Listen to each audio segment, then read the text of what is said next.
नमस्कार, Ram Ram. European commission की president हैं उर्सुला वॉन। उन्होंने अपने एक वक्तव्य में कहा कि प्राचीन भारत और यूरोप के बीच हजारों वर्ष पुराने संबंध रहे हैं। ट्रेड में हमारे बीच में एक स्वस्थ संबंध हुआ करता था। लेकिन जो सबसे महत्वपूर्ण बात उन्होंने कही, वो बात यह थी कि यूरोप जो है, जो प्राचीन यूरोप था, वह भारत के ब्रह्मांडविदों और गणितज्ञों के ज्ञान से प्रदीप्त हुआ था। उन्होंने उसी बात को आगे बढ़ाते हुए ये भी कहा कि हम आज भी जो है भारत को ध्वनित होते हुए सुनते हैं जब भी हम कवि गुरु रविंद्रनाथ ठाकुर का लिखा हुआ राष्ट्रगान बजते हुए पाते हैं। ध्यान देने वाली बात यह है कि यूरोप के लोग जो है प्राचीन भारत की महानता को धीरे धीरे स्वीकार कर रहे हैं। पिछले 4-5 वर्षों में यह प्रवृत्ति बढ़ी है, जब यूरोप के गणितज्ञों ने, विचारकों ने ये स्वीकार किया है कि प्राचीन भारत की जो ज्ञान विज्ञान की परंपरा थी, वह बहुत महान थी और हमने उससे बहुत कुछ लिया है। चाहे वह लिंग्विस्ट की बात हो, भाषा की बात हो, या गणित की बात हो, या खगोल विज्ञान की बात हो, या अन्य दर्शन आदि की जो परंपराएं हैं उसकी बात हो। महत्वपूर्ण बात यह भी है कि इसी यूरोप के बहुत सारे लोगों ने जब भारत में आकर के यहाँ पर उपनिवेशवाद को स्थापित करने का अपना षड्यंत्र शुरू किया था, तब भारत की जो ज्ञान विज्ञान की परंपरा थी, जो हमारा शास्त्र था, उसे कूड़े के बराबर कहा था। और मैकाले ने एक स्टेटमेंट दिया था कि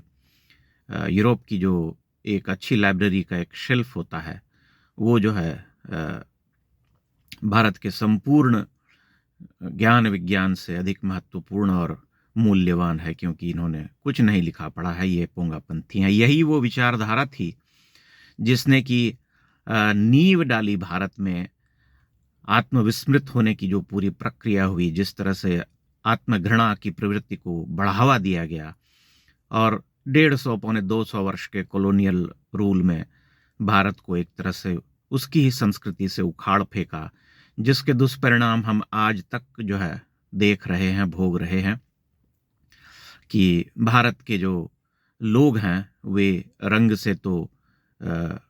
यूरोपियंस जैसे गोरे नहीं हैं, श्वेत नहीं हैं, काले हैं, एक तरह से सांवले हैं, लेकिन विचार से बहुत हद तक जो है भारतीय नहीं है। और यही उनकी अंतिम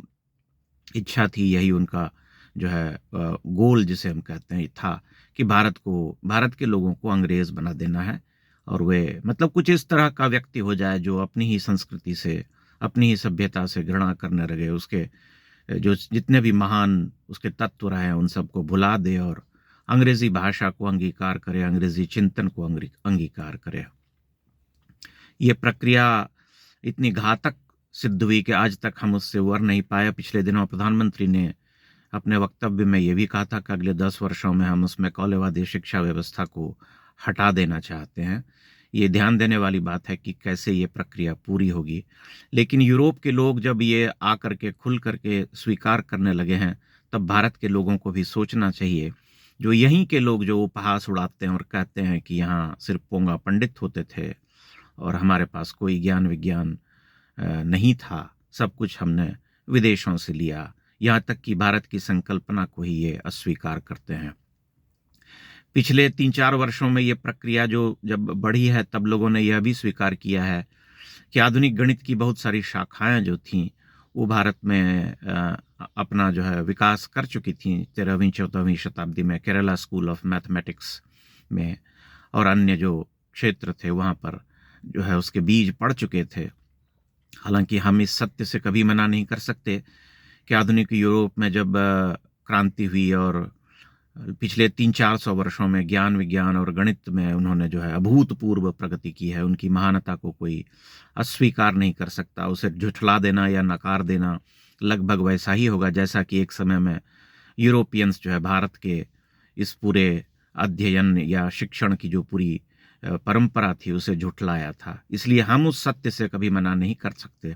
कि वे बहुत जो है उन्होंने बहुत प्रगति की आधुनिक ज्ञान विज्ञान में। लेकिन जब हम प्राचीन भारत की उस महानता की ओर देखते हैं, तब हमें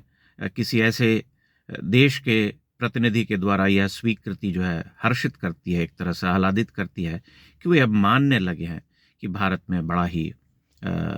ऊर्ध्वमुखी चेतना थी, जिसे कि हम कहते हैं कि हमेशा ऊपर की ओर देखने वाली चेतना, तलस्पर्शी भी उतनी ही, जो खोज में, अन्वेषण में, शोध में प्रवृत्त रहती थी। इसलिए इसे समग्रता से देखने की आवश्यकता है और हमें यह आशावाद मन में रखना चाहिए कि आने वाला समय जो है वह भारत का होगा, उससे कोई मना नहीं कर सकता। हालांकि उसमें समय लगेगा, कोई जादू की छड़ी नहीं है जिसे हम घुमा दें और सब कुछ प्राप्त कर लें,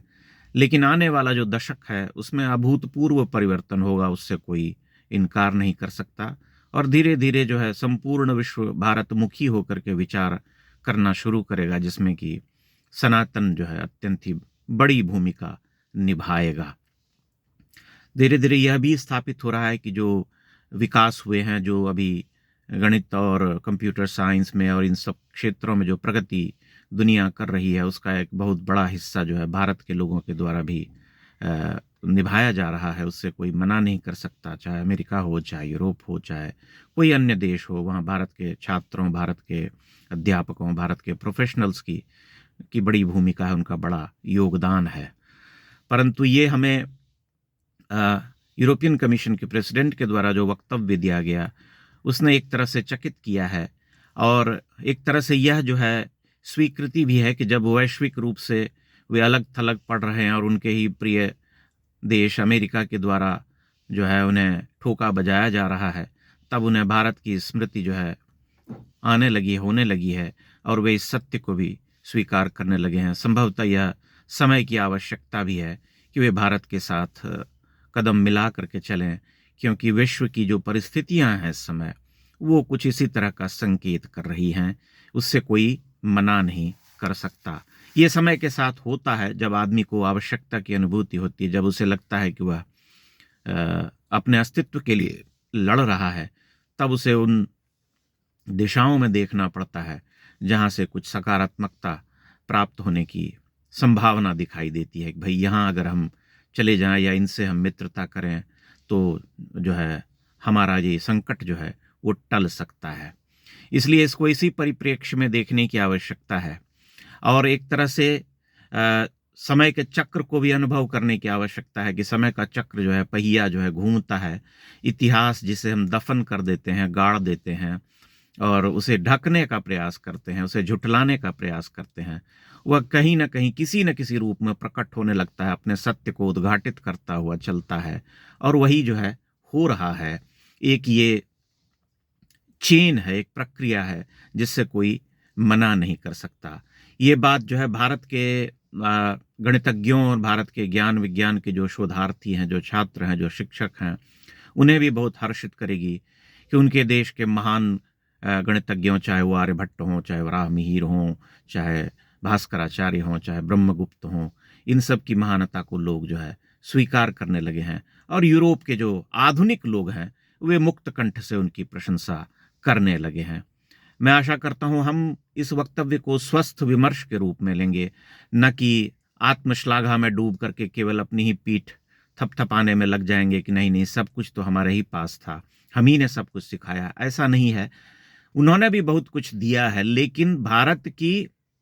इस महानता को और भारत के योगदान को स्वीकार करना एक बड़ी बात है। उसे स्वस्थ रूप से हमें ग्रहण करना चाहिए। आप अपनी टिप्पणियां मेरे इस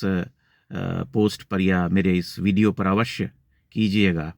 और अपनी जो है अपने जो विचार हैं उससे मुझे अवगत कराइएगा। बहुत बहुत धन्यवाद।